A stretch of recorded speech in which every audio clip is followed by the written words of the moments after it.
vous êtes comme un esclave. Vous êtes celui qu'un commissionnaire, ou bien un coursier. Pour que les gens nous comprennent très bien, vous voulez parler des adhérents pendant que les gens sont comme les membres de la sorcellerie. Oui. On a des étapes, on a des esclaves, Oui, on a des étapes des esclaves, donc des coursiers. Oui. Donc ceux-là qui viennent d'entrer, on les commissionne.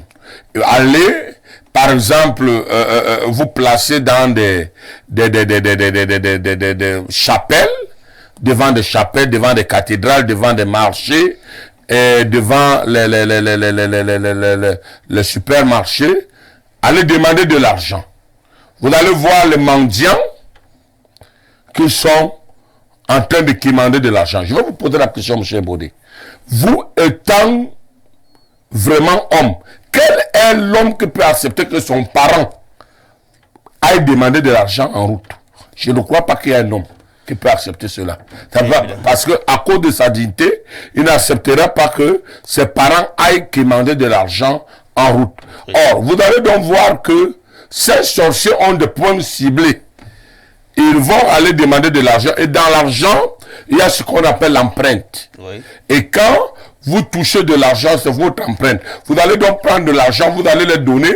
Vous allez voir d'autres qui ont des bras coupés. Il faut noter déjà qu'il n'y a pas de sexe dans la sorcellerie. L'homme peut opérer comme une femme peut opérer comme un homme, un jeune peut opérer comme un vieux peut opérer comme... Monseigneur, oui. je voulais qu'on reste maintenant. À quel moment est-ce qu'on peut parler de sorcellerie aveugle? Mais vous n'avez pas voulu que je finisse l'initiation. Nous sommes déjà pratiquement à beaucoup d'initiations. On voudrait arriver un peu... Ou bien vous avez peur que je puisse exposer? On n'a pas peur, on continue tout simplement à revenir sur... Mon Seigneur n'est plus sorcier. N'ayez pas peur, vous allez bien dormir. Bon Seigneur, l'autre initiation alors. Voilà, donnez-moi cette permission.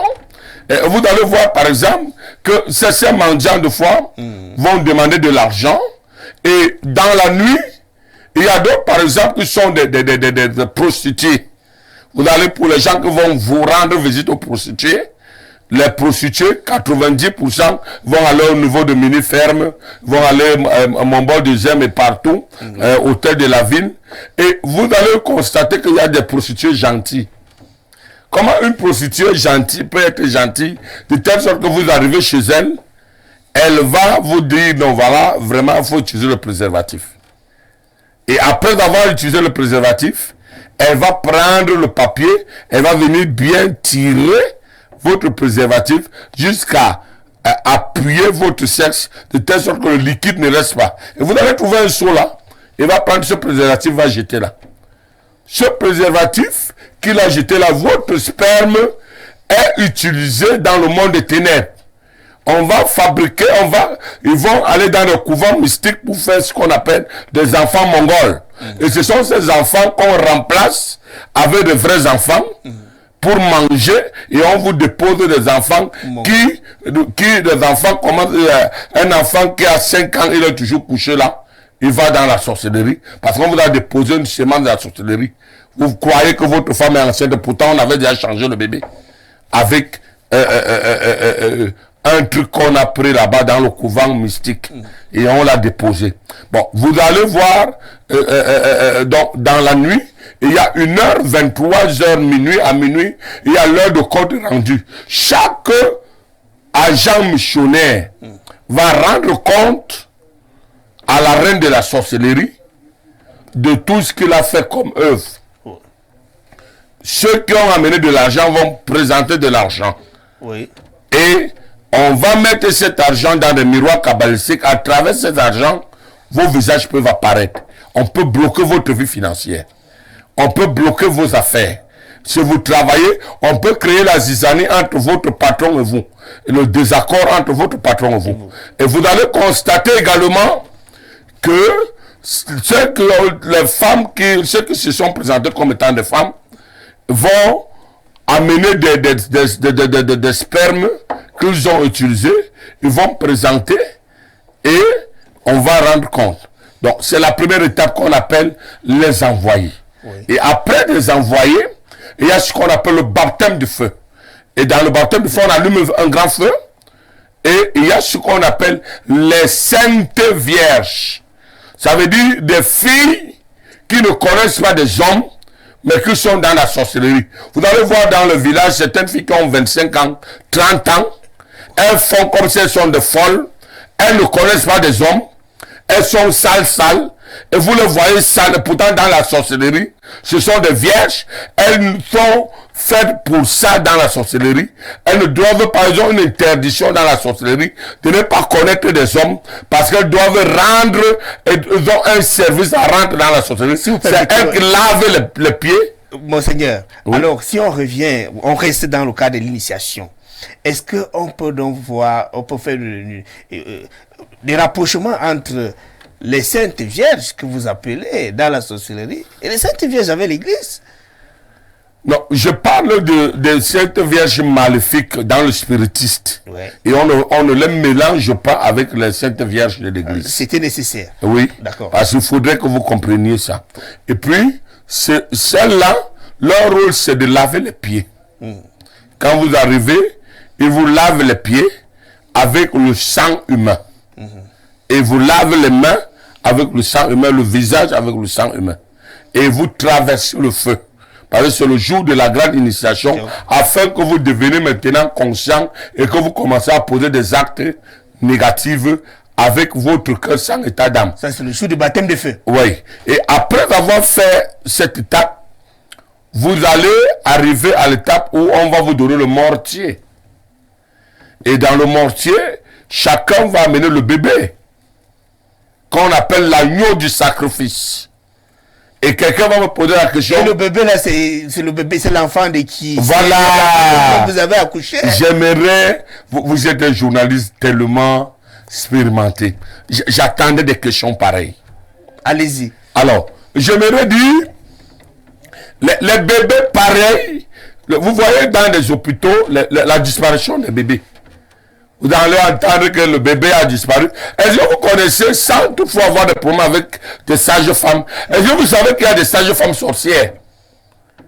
Est-ce que vous savez qu'il y a des médecins sorciers? Est-ce que vous savez que dans tout métier, il y a des sorciers et des bons? Ce n'est pas que tous sont des sorciers, mais il y a ceux qui sont bien et ceux qui sont négatifs. Donc il y a d'autres qui peuvent être complices pour voler les enfants. Vous allez entendre par exemple certaines femmes qui vont dire, mon enfant, j'ai accouché et mon enfant a disparu. Pour les grands hôpitaux, vous le savez. C'est pas la première fois d'apprendre cela. Vous allez comprendre que j'ai accouché, mon enfant a disparu. L'enfant est parti, ou bien vous allez entendre le vol des enfants, le vol des bébés. Ces bébés de foi vont dans la sorcellerie être livrés dans le monde de ténèbres. On les pile, on les met dans les mortiers et chaque édition va piler. Et pendant que tu piles, le bébé crie et le sang jaillit, ça change le tas de ton cœur. Ça fait que ton cœur devient maintenant amer. Ton cœur devient sans pitié. Et après avoir fait cela, tu vas prendre, on va te donner la coupe du sang, tu vas boire et la pâte de la chair humaine, tu vas manger. Et c'est après cela, il y a celle qu'on appelle les vieilles ou les vieilles saintes, qu'on appelle les vieilles saintes mystiques. Donc elles, ce sont des femmes de foi veuves, ou bien des femmes vieilles qui ne connaissent plus des hommes, qui ont décidé de ne plus toucher des hommes.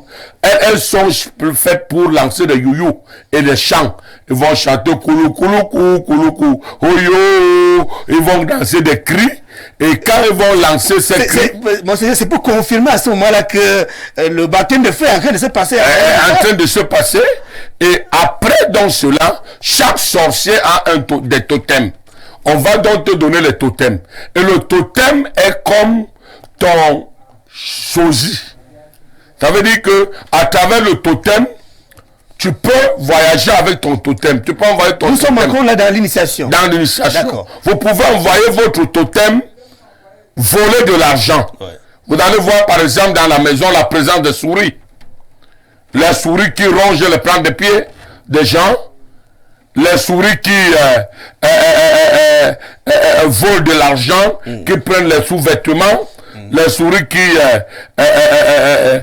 arrivent de fois à ronger les aisselles et les pubis de certaines personnes. Et ce ne sont pas des souris normaux, ce sont des totems. Et ces totems, quand ils finissent, ils vont vers... Donc la personne peut se transformer en son totem pour aller accomplir une mission. Voilà pourquoi quand de fois nous délivrons une maison, nous demandons toujours à la personne, si le lendemain, vous tuez un serpent, vous tuez un oiseau ou bien un animal, brûlez et enterrez. Et si vous brûlez et vous enterrez, la personne qui appartenait à cela va mourir. Mais si vous laissez ou vous jetez, le totem va se reproduire. Donc, vous allez donc voir, par exemple, un sorcier qui a 3 totems. Et il y a d'autres qui ont le totem de caméléon, les autres qui ont le totem de chauve-souris, le totem de zibou, le totem de plusieurs. Et vous allez voir le totem des rats. D'accord, bon, on reste encore au niveau de l'initiation. J'espère vous êtes satisfait déjà d'avoir déballé toutes les étapes. C'est vous plutôt que je vous demanderai si vous êtes satisfait. Je voulais savoir s'il y en a encore une autre étape.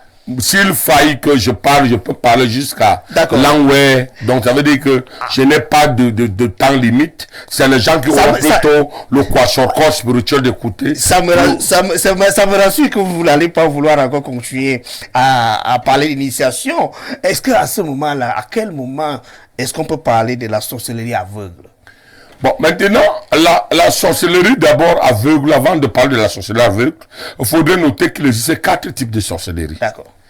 2 grandes parties de sorcellerie d'abord, la sorcellerie de noir et la sorcellerie de blanc. La sorcellerie de noir, c'est quoi? La sorcellerie de noir, c'est celle qui se fait en Afrique. D'accord. Et la sorcellerie de blanc, je ne veux pas citer vous-même, il ne faut pas que ça sorte de ma bouche. Tout le monde en connaît. La différence entre les deux, c'est quoi, monseigneur? La différence, c'est que la sorcellerie de noir, c'est celle qui va faire des pratiques, donc celle que la personne sort de son corps pour aller faire, pour détruire, pour égorger et pour voler l'étoile. Oui. Bon, celle de blanc, elle peut être à travers des sciences occultes autres que je ne vais pas citer. Je ne suis pas là pour citer ça, puisque je parle aujourd'hui plutôt de la sorcellerie des noirs. Quand vous allez me parler vous allez me dire de parler de la sorcellerie des blancs, je parlerai. D'accord, restons donc avec la sorcellerie aveugle. Alors, maintenant, il existe 4 types de sorcellerie. Il y a la sorcellerie consciente, il y a la sorcellerie inconsciente, comme celle que j'avais été avant d'être conscient et avant d'être délivré. Parce que je vous ai dit, c'est un homme de Dieu qui m'avait délivré, un archevêque. Et quand il m'a délivré, j'ai remis tout ce que j'avais, même les avions que j'avais, et les épées que j'avais. Si nous permettez une seconde, les avions là, c'était quoi? Les avions ne sont rien d'autre que des boîtes de sardines, le coque d'arachide, les boîtes boîtes d'allumettes et les vieilles chaussures que vous voyez de fois dans vos maisons, sur vos toitures. De fois le matin, vous trouvez les vieux balais en tige sur les toitures. Vous croyez que c'est des gens qui ont lancé. C'est les grands bohèmes. Il y a certaines toitures qui sont des aéroports. Dans la nuit, certaines toitures qui non simplement sont des aéroports, mais dans la journée, vous voyez, ils sont des garages. Ces avions sont garés là. Ils n'ont l'air de rien, mais dans la nuit, venez voir, ce sont des grands bohèmes. Des bohèmes. Alors, la sorcellerie aveugle. Voilà, maintenant, j'ai parlé de la sorcellerie consciente, la sorcellerie aveugle maintenant. Et il y a la sorcellerie subie qu'on va parler ce soir. Bon, maintenant, nous parlerons de la sorcellerie. La sorcellerie aveugle, c'est le fait de carapacer ou bien de mascarer, de transfigurer la vie d'une personne. Ça veut dire que le sorcier va utiliser votre image pour aller pratiquer la sorcellerie. Voilà, de fois, vous appelez certaines personnes sorcières au village, et pourtant ces personnes ne sont pas des sorciers ou des sorcières. Le sorcier se sert de la coque d'une personne pour aller pratiquer la sorcellerie. Et les voyants mineurs, ou les apprentis voyants, parce que je les appelle des apprentis voyants ou les voyants mineurs. Parce que moi, par exemple, on m'appelle le zoom zoom. l'homme scanner, la télévision, l'écran géant. Moi, je n'ai pas besoin, tu n'as pas besoin de me poser la question. Quand tu es devant moi, je te dis le présent, le passé, le futur. Je te donne même la couleur de ton sous-vêtement. Je te dis ce que tu vas manger aujourd'hui, même ce que tu mangeras demain ou jusqu'à après-demain. C'est le don que Dieu m'a donné. Quand j'ai donné ma vie à Jésus, le don que Dieu m'a donné. Voilà pourquoi on m'appelle le zoom, l'homme scanner. Donc, vous allez donc constater qu'il y a des sorties, des voyants mineurs. De fois, vous allez les voir, ils vont dire que tel est sorcier. En réalité, la personne n'a pas menti. Il a vu le visage de la personne. Mais il n'est pas entré en profondeur de la vision pour savoir est-ce que c'est réellement la personne. Parce que le vrai sorcier ne va jamais utiliser sa propre peau pour aller pratiquer la sorcellerie. Il va utiliser la coque d'une autre personne et la personne est accusée injustement et pourtant ce n'est pas la personne qui a pratiqué réellement la sorcellerie. Alors, pour rester avec cette actualité et ne pas finir comme ça, on va rapidement prendre quelques messages, les gens qui ont réagi. Il n'y a pas de souci. Et nous allons maintenant entamer d'autres sujets qui concernent précisément le sujet et la thématique du jour. Bonsoir, monsieur. J'aimerais savoir comment lutter contre ces sorcelleries. Comment lutter contre ces sorcelleries. Moi, c'est Lionel. Lionel nous écrit depuis où? On veut bien savoir. On n'appelle pas, nous, on ne prend pas des appels, on prend juste les messages. Bonsoir. Bon, je vais répondre à Lionel. Bon, voilà. Bonsoir. Déjà, Lionel, faudrait enlever monsieur et mettre Monseigneur. Voilà. Donc, bonsoir, Monseigneur. Et comment lutter contre la sorcellerie?